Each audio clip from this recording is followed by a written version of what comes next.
Remember when I told you no matter where I go, I'll never leave your side. You will never be alone. Even when we go through changes, even when we're old. Remember that I told you I found my way back home.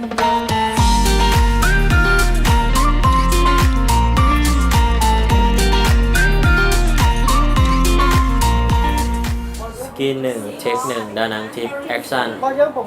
ฮัลโหลแพนเค้กเซเว่นแดกไหนไปเลยพวกเราเนาะเมื่อนี้พวกเรามาพบกันอีกว่าเซเว่นแดกเราจะพาไปเที่ยวไซนั่นก็คือทริปดานังพวกเราเนาะพวกเรากำลังจะเริ่มต้นทริปนี้ไปด้วยกันเนาะมีอย่างไรเราจะมาอัปเดตเนาะตอนนี้เราอยู่สนามบินเตอร์เซนเยตเนาะกำลังจะขึ้นยนต์ไปดานังคาดว่าฮอดดานังประมาณ5 โมงแรง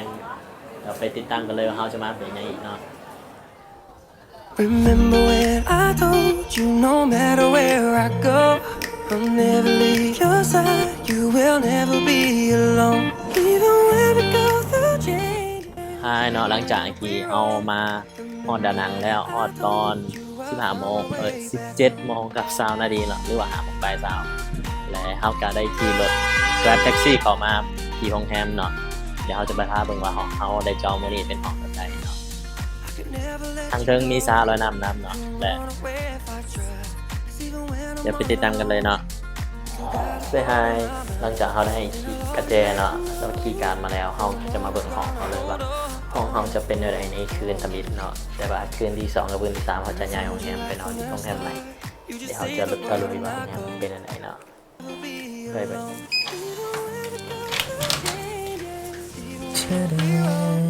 เข้ามาก็เห็นห้องเนาะห้องคืนทมิตเดี๋ยวคืนแรกที่เขานอนคนเดียวเนาะอยู่ที่ด้านหลังแล้วก็ห้องน้ำก็ได้อยู่ในแบ็คแพ็คเนาะชิปนี้ฮัลโหลซาวด์เป็นแดกไปเลยกับมึงเนาะตอนนี้ก็อยู่ดานังแล้วฮอดโรงแรมแล้วเนาะโรงแรมเอเรียโฮเทลเป็นโรงแรมที่จองมาก็โอเคอยู่เนาะอันนี้เขาอยู่สั้นดาดฟ้าเนาะสั้นดาดฟ้าเนาะทางเทิงก็จะเป็นสระลอยน้ำเนาะอยู่สั้นดาดฟ้าเดี๋ยวจะหน่อยเขาจะไปเปลี่ยนเครื่องเขาจะมาลอยน้ำกันเนาะแต่ตอนนี้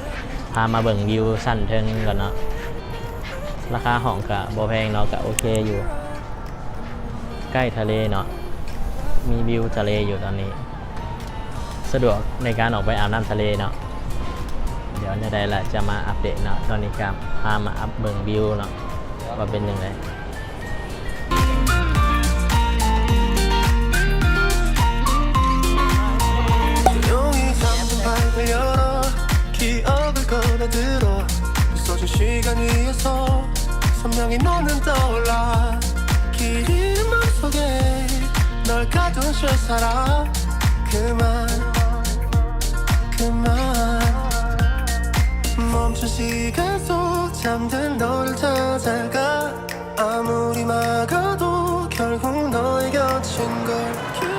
อันนี้ก็แมนหนึ่งในสถานที่ที่ยอดฮิตของดานังเนาะแมนห้านน้ำหวานเกินว่าภาษาเวียดเกินแจเรียนเนาะเขาจะมาถนนกันเนาะอันนี้เป็นสาขา2เนาะเป็นสาขาใหม่แล้วก็ใหญ่กว่าเก่าย้อนว่าแขกท่องเที่ยวเขามาหลายเนาะนำพาทริปโดยเนาะแม่ย้อยเนาะแม่ย้อยป๊อปบรรยากาศในห้างเนาะเดี๋ยวเอามาเบิ่งเลยรถสั่งจะเป็นอะไรใช่พวกเขาทีมเซเว่นแดกมาอยู่ดานังแล้วเนาะเจนเนาะเซเว่นแดก MC ประจำเซเว่นแดกเองแม่ย้อยในน้ำซื้อในน้ำซื้อเนาะแม่ย้อยเนาะแกเกินเนาะมาจากดานังเนาะป๊อปปี้ FC เซเว่นแดกตอนนี้เรามาอยู่ในช่วงเซเว่นแดกไปเลยเนาะเรามากินน้ำหวานห่านดังของดานังเนาะแมนแจเลียนเนาะเดี๋ยวเขาจะไปลองชิมกันหนึ่งจะเป็นยังไงนะเบื้องหน้าดาเนาะอันนี้โบไซโดเรียนเนาะตอนนี้ดูเรียนเนาะ Remember when I told you no matter where I go, I'll never leave your side. You will never be alone. Even when we go through changes. สวัสดีทุกคนเนาะมื้อนี้เซเว่นแดกสิพามาเที่ยววัดลินอึงเนาะเชิงเฮาจะขี่ขึ้นจาก ขี่จากในเมืองประมาณ15 นาทีแหละอันนี้ทางหลังเนาะอันนี้แม่นสิมีวัดและทางหลังเลยสิเป็นแม่กวนอิมผู้องค์ใหญ่เนาะเอาเบิ่งน้ำกันเลย โลตอนนี้เนาะสองสาวสมาชิกเซเว่นแดกกำลังใส่ซีนเพื่อจะเข้าไปสักการะบูชาเพื่อไปกราบไหว้เนาะเหลื่อมมากขณะนี้เนาะนูนี่เฮากำลังเอาเงินเข้ากระเป๋าหรือว่าเงินสิออกจากกระเป๋า รูปหลายคนเลยเงินสิออกรูปจนพระสิโปะ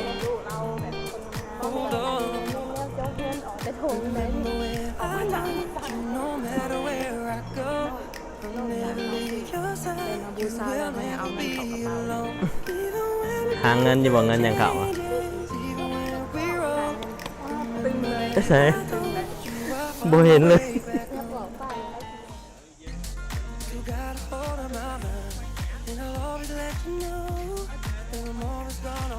เนาะตอนนี้แม่นเฮากำลังยืนอยู่หน้าเจ้าแม่กวนอิมเนาะซึ่งเจ้าแม่กวนอิมหันหน้าเข้าหาทะเลซึ่งตามข้อมูลที่เฮามาหามาเนาะเจ้าแม่กวนอิมสูงถึง67 เมตรเนาะแล้วก็เป็นที่สักการะบูชาของหลายๆคนหลายคนมาที่นี่เพื่อมาขอพรต่างๆและก็เป็นที่ศักดิ์สิทธิ์ที่สุดเนาะ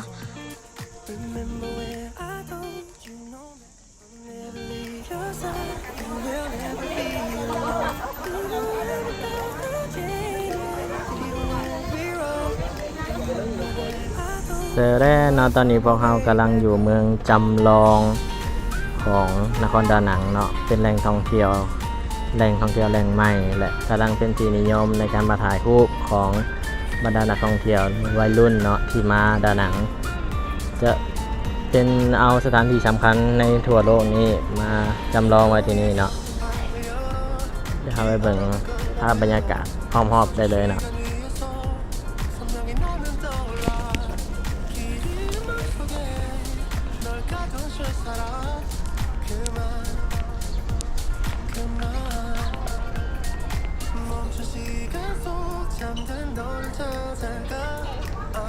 เฮ้ยสองสาวเป็นอะไรมาเมืองจำลอง หนังแป๊บเดียวเมื่อกี้ที่อยู่ดานังบัดนี้ฮอดฝรั่งเศสอะ ฮอด ยังเขามารวมกันอยู่นี่เบิดแล้วเด้อบ่ต้องไปใส่แล้วก็มันรวมกันอยู่นี่แล้ว อยู่ใส่ ปารีส อยู่จ้าเนี่ย แนะนำดูจะพาพามา ว่าป๊อปแนะนำดูเป็นอะไรสถานนี้เป็นอะไรเจอแล้วเนาะตอนนี้เรากำลังกินอาหารเที่ยงเนาะมาดานังเราก็ยังมากินอาหารไทยเนาะอยู่ห้านไทยมาร์เก็ตเราสั่งมามีเนาะ ยังหน่อย ยำหอยตำมะขุ่งแบบสีแบบงามที่สุดใน8โลกแล้วก็ไก่ทอดใบเตยแล้วก็ต้มยำเจนิสาซิมารีวิวให้ฟังเนาะ มันรีวิวเข้าก็ต้องกินก่อนแล้วอันนี้เนาะเป็นห้านชื่อดังของดานังเนาะมาเลยบ่มาดานังเลยบ่มาฮอดห้านนี่ชื่อว่าฮอดเลยเนาะเนาะมีแข่งครับเซิร์นครับเป็นคนแนะนำเห็นไหม ความรู้สึกได้เนาะคนนี้มาพาเอาท่องเที่ยวเนาะ เป็นเกียรติหลายเนาะพาคนมาจิ้มนี่มากินอยู่ดี รู้สึกก็ได้สุนพร ซื้อว่าถาเขาโดน โอเคบ๊ายบายมาอยู่ที่โหยอานเนาะเรือนว่าโฟโกโหยอานเป็นเมืองมรดกโลกของเวียดนามเนาะเป็นแหล่งท่องเที่ยวที่ฮิตของคนทั้งภายในและต่างประเทศของเวียดนามเนาะที่มาที่นี่ที่มาดานังก็ต้องได้มาจากที่นี่เนาะเขาใช้วิธีในการเดินทางมาที่นี่เนาะก็คือการเช่ารถจักรเขาใช้เช่ารถจักรอยู่ที่โรงแรมเนาะมื้อหนึ่งเขาคิด120,000 ดอก120,000 ดอกเนาะทางโบพิษมื้อหนึ่งเขาแหละสะดวกสบายในการไปมาเนาะเขาขี่รถจักรออกมาใช้เวลาประมาณ 30-40 นาทีเลยก็มาถึงนี่เนาะเขาก็มากินกาแฟหรือว่ามาเช็คอินที่ห้านยอดฮิตของวัยรุ่นก็คือห้าน Five Coffee เนาะมีอยู่3ชั้นตอนนี้เขากำลังถ่ายวิดีโออยู่ชั้น3เนาะเอาไปเบิ่งมุมวิวของโหยอานเนาะว่าเป็นอะไร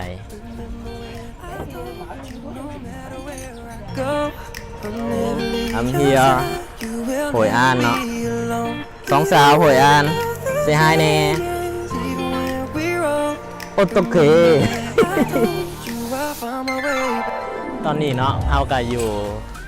บองถ่ายรูปของหอยอ่านเนาะที่ไผๆก็มาที่ปรากฏอยู่ในหนังเรื่องดังๆของไทยก็คือหอยอ่านสันรักเธอเนาะเป็นจุดที่นักท่องเที่ยวมาฮิตการถ่ายรูปก็คือขัวนี่แหละเนาะ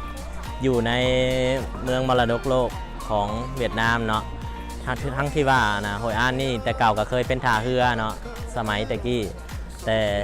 ยังมีการพัฒนาท่าเรือหลายๆบ่อนที่ประเทศไทยท่าเรืออยู่ที่นี่หยุบไปเนาะในสมัยฝรั่ง ก็มาพบกับช่วงเซเว่นแดกไปเลยเมื่อนี้จะมารีวิวขนมของหอยอ่านเนาะเอามาขนมนี่เนาะเป็นขนมสื่อดังเลยมันคือโมจิแล้วก็จะมาข้างในเนี่ยเป็นใจหมักหวงเนาะคาซิโดซีมกัน รู้สึกก็ได้ มันโมเมนต์ใจหมักหวงเนาะมันเป็นถั่วดิน อินเสิร์ตโอ้ my god แล้วหลอกลวงเนาะ ราคาเท่าไหร่ 3 อัน20,000 บอกแอดมินนะดูมาคนมาลองกินหมดเลยเท่าไหร่บอกรส ต้อง ชาติ ลองเนาะรสชาติมันสิคือกันกับอันขนมเบียดชีแมทมันเป็นอันถั่วดินหลายๆเลยมักติดแขวนะ อันเดียวกันเลย ตอนนี้เขากำลังมาขี่เพื่อกระด้งเนาะกำลังมาเฝ้าราคากันก่อนลงเนาะถ้ามีกระเอิญ150,000 ดงเนาะต่อไปต่อมากันเหลือ100,000เนาะแอดมินเอาต้องต่อแข่งกันเนาะ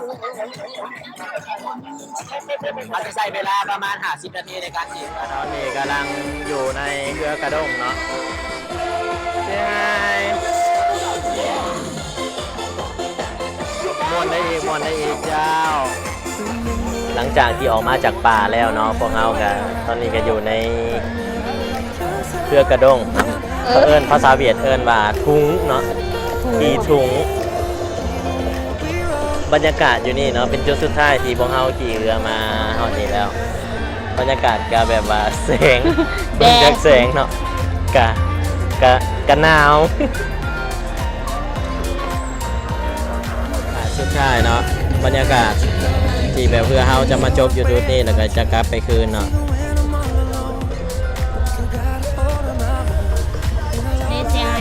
อันนี้แมนการแสดงหนึ่งเนาะให้นักท่องเที่ยวเห็นแมนการหมุนเรือเนาะ ฟิวสาวหัวนั่นล่ะ อยากให้แอดมินเขาไปเบิ่งเขาไปหลินอยู่นะบอกเลยไม่ได้เลยแอดมินอยากลองอยู่ได้หนึ่งแต่กับบ่อยากลองจากที่ขี่เรือแล้วเนาะเฮาก็จะขี่รถจักรกลับจากโหยอ่านเนาะเข้าสู่ตัวเมืองดานังไปที่พักของเฮาแล้วก็ไปเลาะกินมื้อแรงเนาะติดตามต่อไปได้เนาะว่าเฮาจะพาไปอีกไสอีกเนาะบ๊ายบาย เราได้กระเจอเนาะเอามาพักโรงแรมคืนที่2โรงแรมนี้เราจะพักอยู่2คืนได้อยู่ซันเก่านะ905เดี๋ยวเราไปเบิ่งไปชมที่เป็นอะไรกัน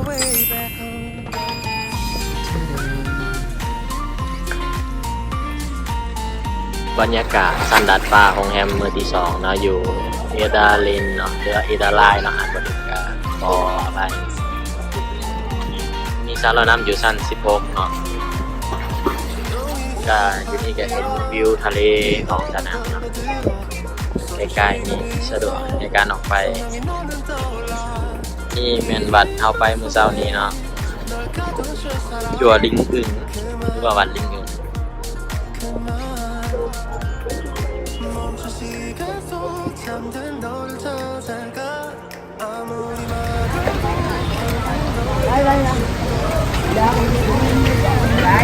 เนมเนือง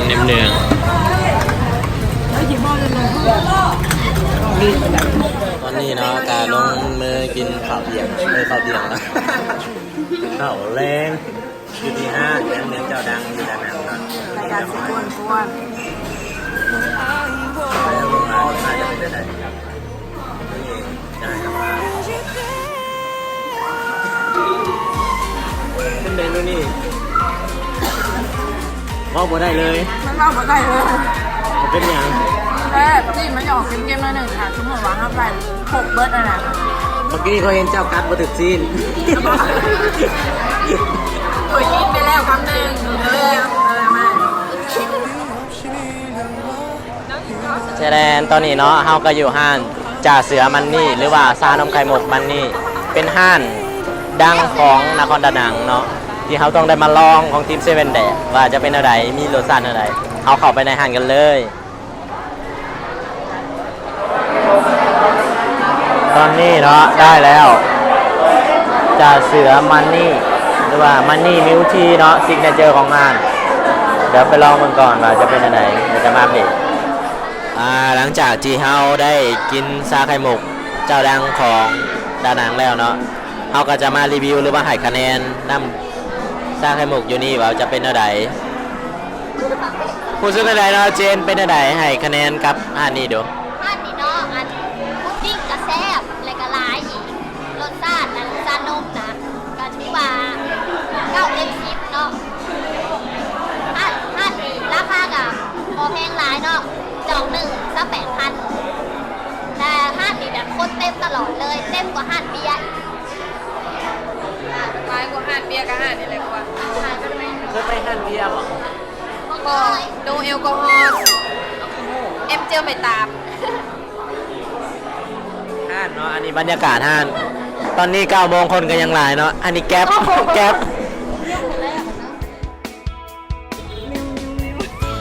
นี่ยังเป็นคนจังซี่นี่นี่นะ